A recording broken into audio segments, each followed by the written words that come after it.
პროექტი კინო საქართველოში უფრო მასშტაბური ხდება. საპილოტო ვერსიის წარმატებით გახორციელების შემდეგ პროექტი 40 სკოლის შემდეგ საქართველოს მასშტაბით 200 სკოლა ჩაერთვება. პროექტისათვის კონკურსის შედეგად 40 კინო სპექტაკლიც შეირჩა. ისინი ტრენინგების ჩატარების შემდეგ სკოლის მოსწავლეებთან იმუშავებენ. პროექტის ფარგლებში ნაჩვენები იქნება მსოფლიო და ქართული კინოშედევრები და ყოველი ფილმის ჩვენების შემდეგ დისკუსია გაიმართა.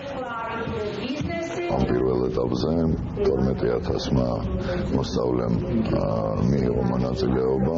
აღსანიშნავია ის, რომ საქართველოს მაღალმთიან სოფლებშიც მივა კინო. მე ვფიქრობ, ეს როგორც მთლიანად ზოგადად ბავშვების ამ დარგთან, ამ ხელოვნების დარგთან ასე ვთქვათ, დაახლოებას შეუწყობს ხელს. ყოველ მოზარდს უნდა ქონდეს იმის საშუალება, რომ ნახოს ფილმი, კარგი ფილმი და ამ ფილმზე ისაუბროს თავის თანატოლებთან ერთად, მით უმეტეს უფრო ადამიანთან ერთად. ეს არ არის მხოლოდ ფილმის ჩვენება, ეს არის განათლების შეტანა ადამიანებთან და მით უმეტეს ისეთ რაიონებში, სადაც მძდომარ კინოფილმებთან და თეატრებთან არ არის.